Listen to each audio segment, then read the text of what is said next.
Air फ्रायरमध्ये pizza बनवा अशी comment आली आणि मला मार्केटला जायचंच होतं भाज्या घेण्यासाठी. तर मी या सिमला मिर्च पण तिथून घेऊन आले. ज्या स्विगीला मला 70 रुपयांना मिळत होत्या त्या 25 रुपयांमध्ये मिळाल्या. गुढीपाडव्याच्या मुहूर्तावरती टी व्ही घेण्याचा प्लॅन आहे म्हणून विजय सेल्सला टी व्ही बघण्यासाठी पोहोचलो. घरी येता येता शेगाव कचोरी खाण्यासाठी थांबलो तर कचोरी संपली होती. मग या काकांनी गरमागरम कचोऱ्या बनवून दिल्या आणि कचोरीचा आस्वाद घेऊन 11 वाजता आम्ही घरी पोहोचलो. मग काय, आजच तर बघायचा होता लगेचच पिझ्झा बनवून. सगळं दुकान मांडून बसले.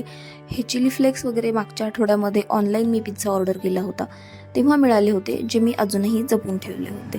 कोण कोण असं करतं मला कमेंटमध्ये सांगा. 5 मिनिटांसाठी 200 डिग्री सेल्सिअसवरती एअर फ्रायर प्रीहीट करण्यासाठी ठेवला. पिझ्झा बेसला रेड चिली सॉस आणि पिझ्झा सॉस लावला आणि सगळ्या भाज्या टाकून याचं मस्त डेकोरेशन करून घेतलं. तोपर्यंत एअर फ्रायर प्रीहीट झाला होता.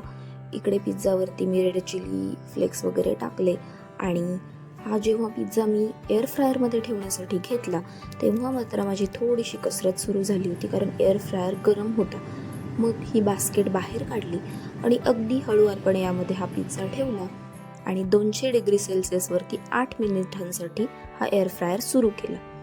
पण 5च मिनिटांमध्ये पिझ्झा तयार झाला होता आणि हा दिसायला जेवढा भारी दिसत होता तेवढाच टेस्टी पण हा पिझ्झा झाला होता.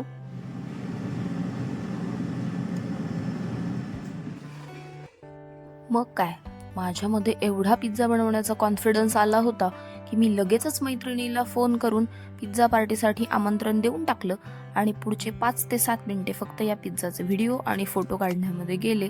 तोपर्यंत हा पिझ्झा थंड झाला होता, जो एअर फ्रायरमध्ये परत गरम केला आणि याचा आस्वाद घेतला.